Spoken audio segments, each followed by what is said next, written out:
Welcome, and thanks for joining us for this virtual workshop. Before we begin, we acknowledge that long before Savita met and worked on this land, diverse Indigenous people made their home here and continue to be custodians of the land.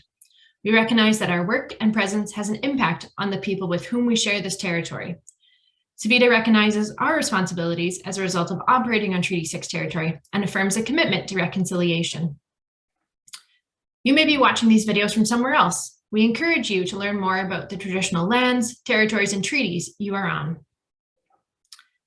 This virtual workshop and research was developed by Savita, a social and affordable housing provider in Edmonton, Alberta, and a team of researchers and subject matter experts.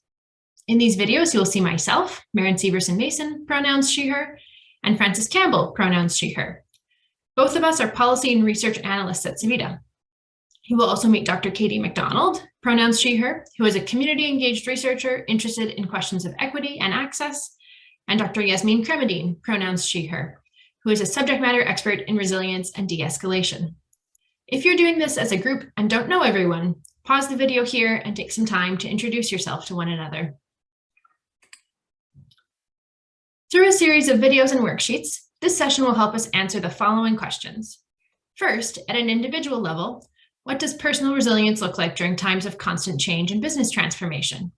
And second, at an organizational level, what key ingredients enhance organizational resilience during times of business transformation? You can see the list of videos here on the slide, and most of these videos have associated activities, and you can find these in the toolkit. We want to acknowledge the support of CMHC for this project.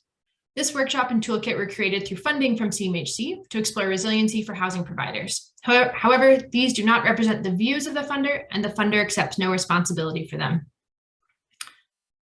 We also want to acknowledge the pressures you and your organizations are under.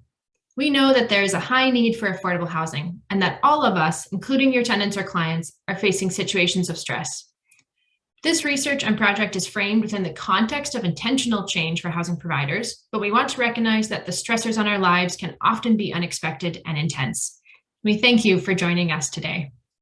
Next, you'll hear from Dr. Kremedine.